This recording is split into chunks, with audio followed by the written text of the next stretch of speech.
Magandang gabi sa inyo lahat mga bro. So ito, magbibigay lang tayo ng ilang tips dito sa mga naka-Rouser 135 mga bro.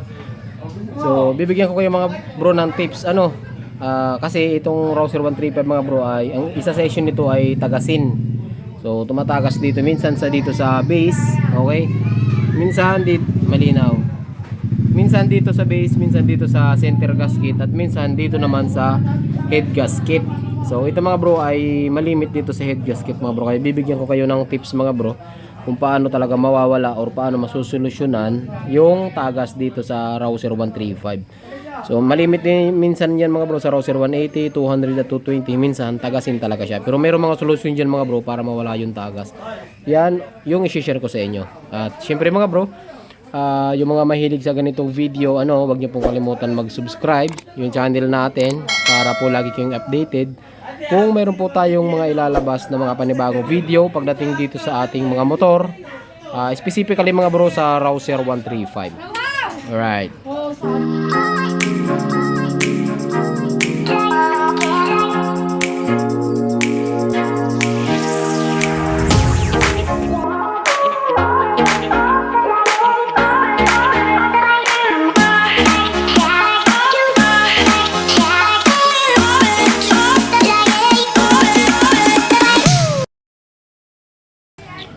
Ayun na nga mga bro, pagpasensyahan nyo na ako medyo maingay kasi merong birthdayhan dito sa may labas natin kung makakita nyo. Ayan, so nagiinuman dyan mga bro kaya medyo maingay Siguro naririnig nyo naman yung boses ko. Dito mga bro sa Rouser 135, so dito kasi yan mga bro, merong tatlong bali apat na 8mm bolt. So bali meron pa yung cover. Ito po ang cover nyan. Ayan, so apat. So minsan dito tumatagas yan. So minsan magtataka kayo mga bro, bakit kahit bago pa yung head packing, yung tawag dito head packing, mga bro, bali may kaputado para sa guma. So guma bang nilinigan ta? Pakita ko sa inyo mga bro Kahit bago yung head packing, ito yung tinatawag na head packing. Kahit bago pa to, minsan bakit daw tumatagas? Kaya nga sabi ko nga sa inyo, issue nito pagka nagkaroon konting DUP ito or konting gas automatic, magkakatagas talaga yan. So paano nga ba natin susolusyonan yan mga bro? Ganito. So tanggalin nyo muna yung apat na 8mm. So pag natanggal nyo yan, pwede nyo na mahug ito. Hindi lang ako nakapag-video kanina kasi mga bro, hindi na sana ako gagawa ng tutorial. Pero tama-tama, marami yung nagme-message sa atin mga bro na tagasin nga talaga yung head nila. So bibigyan ko kayo ng tips mga bro. So kung makikita nyo nga, apat yan, di ba? Apat na 8mm. Ayan. Ngayon, bawat bolt, mayroong nakausling bakal. Okay, kita nyo yan. Ayan mayroon kasi yung parang bushing sa loob. Ayun bakal yan, di ba? Ito may bakal din. Ayun may bakal din. Ayun may bakal din. Ngayon, dito pagdating sa yung ile-level niyo siya mga bro, kita niyo nakausli yung bakal. Lahat yan mga bro, nakausli yung bakal Hindi lang gabi na kasi mga bro. Ayun yun, kitang-kita nakausli yung bakal. Dito nakausli yung bakal. Ayan. Ngayon nakausli yung bakal. Ngayon, pag nakalagay itong head packing mga bro, ang nangyayari kasi diyan mga bro, kapag ka nakalagay ito dito, ayan. Kapag ka nakalagay yan diyan, pagpalagay natin na nakalagay, ayan, nakalagay. Ngayon, kahit anong higpit nyo dito mga bro, ayan may limit siya. Kahit anong higpit ang gawin nyo diyan, kasi nga mayroon siyang bakal, hindi siya magsasagad kahit mayroon pa yung gasket. Ayan kita nyo? Ayan yung bakal at ito yung head packing. Kahit anong higpit nyo ng tornilyo dito, hinigpitan nyo yung tornilyo dito, hindi rin siya mapipitpit yung gasket kasi nga mayroong nakasagad, mayroong bakal na nakaharang. Yan yung ibig kong sabihin mga bro. Ngayon, ang gagawin natin dito, gagrinderin natin mga bro. Okay? Gagrinderin po natin yan, tatanggalin. Pero wag nyo nang tanggalin yung pinaka-stopper na parang plastic. Ayun meron kasing parang plastic na nakausli. So ang gagawin natin ay tatabasin lang natin to. Apat yan mga bro. So tara, tabasin muna natin gamit yan ng grinder. I-video mo ako pare para makita nila. So hindi na natin nabubuo mga bro yung mga ibang customer natin. Ang dami na niyan Ayun, dami pa sa labas na gagawin natin. So dito tayo mga bro. Ito bro, videoan mo. Walag na nating ikat to. Ayan, digdang kapot. Ayan. Ito mga bro So check muna natin kung naka-on baka bago natin isaksak baka biglang umiikot On lang natin mga bro. Okay? Tapos yan natin. So ulitin ko mga bro, ang tatabasin natin ito ayan yan. Yung mga excess na bakal para mag-flat siya. Para mag-flat. Yung itong pinaka plastic, kahit wag nyo na sigurong tabasin, matanggal lang natin yung itong apat na bushing na bakal dito sa head natin. Basically, madali lang to mga bro. Kailangan lang may grinder kayo.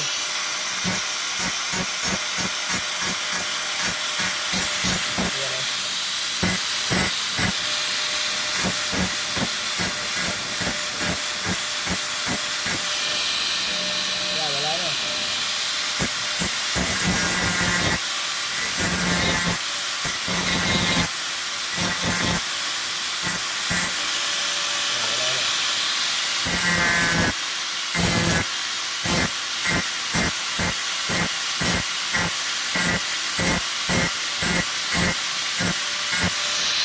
Pantay na, di ba? Kabila.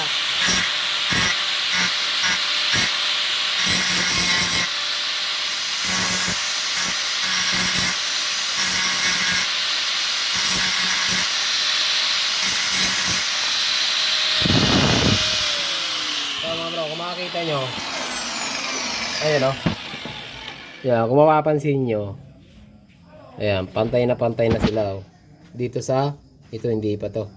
Ito pantay na, ito pantay na. Bawasan pa natin ito konti mga bro.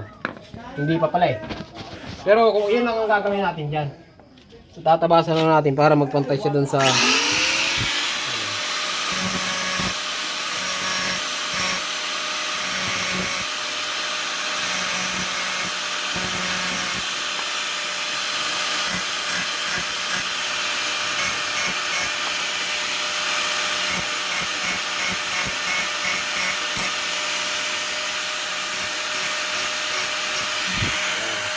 good.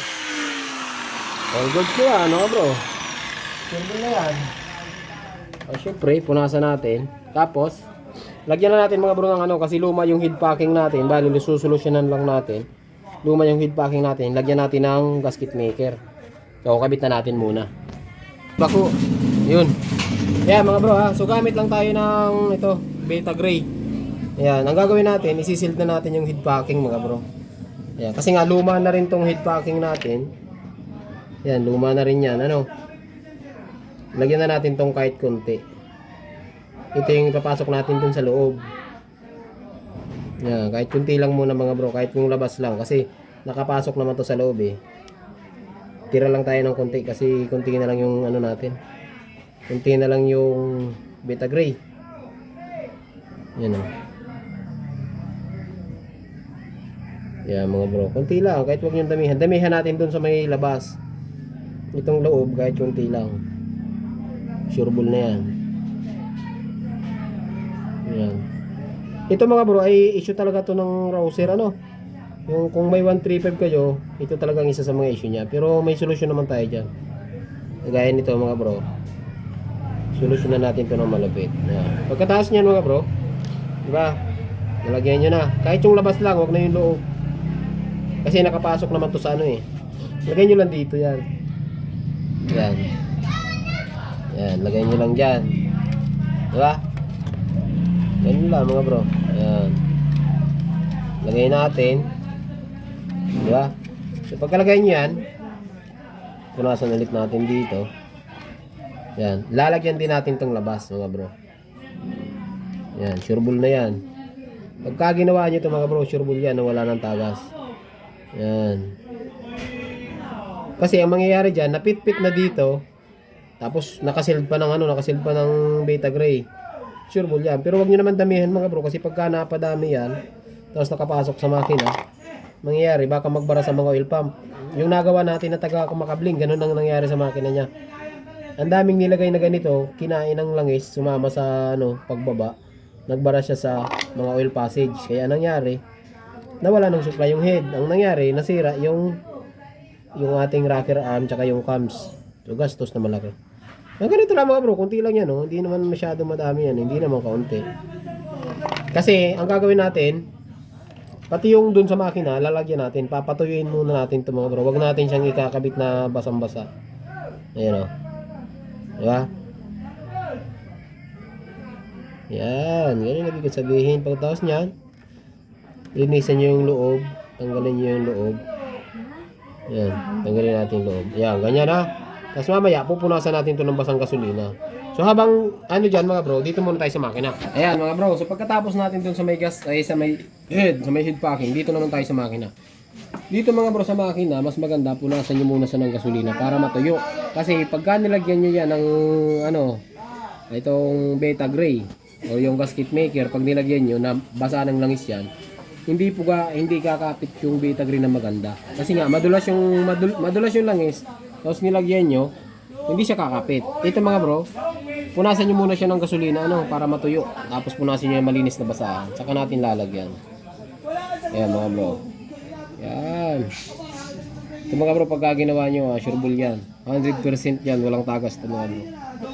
Kasi tested ko na mga rouser mga bro.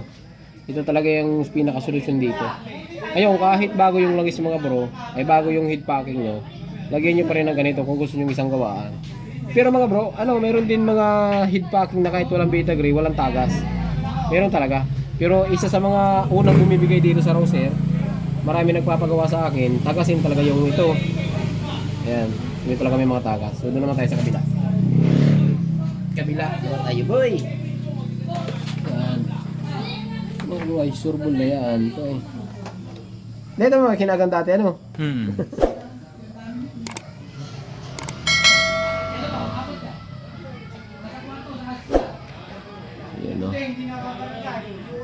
Kunti lang mga bro, kahit masyadong madami. Kasi mayroon na naman yung head packing natin dun eh. Ito ay suporta na lang ito mga bro.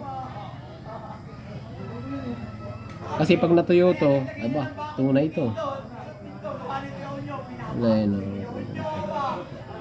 Mapakaray baga ko tayo sa sirayang kang so bago ako nagali nagitan yan urag-urag. Basta mo ako pa din. Pwede na nilahin para gadang-gadang masal motor niya. Kinagala switch susiya. Ni pakaray man agad pala nito sa magsabi sa ko. Hindi naman ako naabutan bagyo. Kapag nalagyan na natin to, tapos ito kita niyo medyo tuyo-tuyo na siya.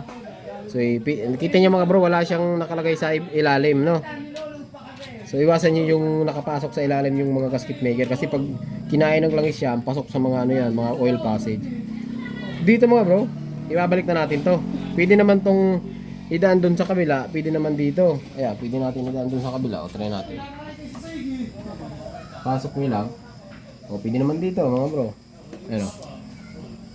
Ayan, i-test niyo lang tong Ayan. Pasok sa banga yan. Ngayon, ay sa mga tornilyo. Ayan. Ito mga bro. Ay, kuha na. Ay, di ko wala yung mga tornilyo mga bro eh. Ayan. Ito. Apat na yan mga bro. Apat na stud bolt. Pasensya na kayo mga bro. Ginabi tayo eh. Ayan. Lagay lang natin dito. Lagay lang natin dito mga bro. Tapos mga bro, yung hapit nito, yung higpit, alalay kayo. Hindi nyo kailangan isagad ito mga bro. Kasi malambot lang po ang head nyan. Possible yang malustrid. Kaka-problema pa kayo dyan. Tapos kabila. Ito mga bro kapag higpit, ang lagi kong ina-advise sa inyo mga bro, alternate lang. Alternate. Huwag yung higpitan to ng todo. Ayan, tapos dito naman. Hindi naman yan mga bro, hindi masyadong sagad muna. Kaya kailangan sabay-sabay. Okay, pagkatapos niya, dito naman, kabila. Ayan. Okay. Ayan, tapos dito naman. So, take note mga bro, hindi hindi pa yan sagad. Paunang lang yan, paunang lapat. Kasi pag sinagad nyo yan, tabingi, minsan, nalulustrid. Okay. Ayan. Ayan, ipit na. Sunod natin dito sa kabila. Tapos ito, ayan, nalulog pa diba? Yan, ito mga bro, dahil wala na yung pinaka-bakal niya stopper. Pag hinigpitan natin to, ang mangyayari dito, pipit-pitin niya yung guma. Ayan, kita natin to. Final na to mga bro, final. Ayan. Ayan, kahit kunti lang, hindi masyadong mahigpit. Yan. Ganyan na to. Yan. Magatik na, di ba? Ano yan? Kabila. Double check. Yan. Yan. Okay na yan mga bro. Ngayon, ang isunod natin, kung makita nyo, may mga ano yan. May mga paabot tayo paring basa. Yan. Ayan, yan o. Yan. Yan. Okay, ganito mga bro. Ayan. Kung makita nyo, sa makina, ayan yung mga nilagay natin na nakausli. Kung gusto nyo mas maganda mga bro, kuha kayo ng basahan na may gas. Punasan nyo lang yan mga bro para maging pantay siya. Ayan, para mas maganda. Kung gusto nyo mas maganda sa mata. Ayan, kasi uusli yung mga nilagay natin. Ayan, punasan nyo lang yan. Okay? So, ganun lang oh. Diba? Pupunasan natin lahat yan. Tapos wag nyo kakalimutan yung hose natin, yung breather. Mayroong breather yan dito sa may likod. Ganun lang kadali yan mga bro. Ngayon, update ko kayo. Pagkapagamitin natin muna to sa may-ari, siguro mga 1 week or 1 month. So, update ko kayo mga bro. Balikan natin to kung mayroong bang tagas or wala. Ito kasi kung puro tagas yan, no? Kita nyo? Ayan. So, dito nang gagaling talaga yan. Malimit yan issue ng Rouser 135 head packing. So, hanggang dito lang yung video natin na mga bro. Magandang gabi sa inyong lahat. At change oil pa natin to. Wala lang iso. Muntik na.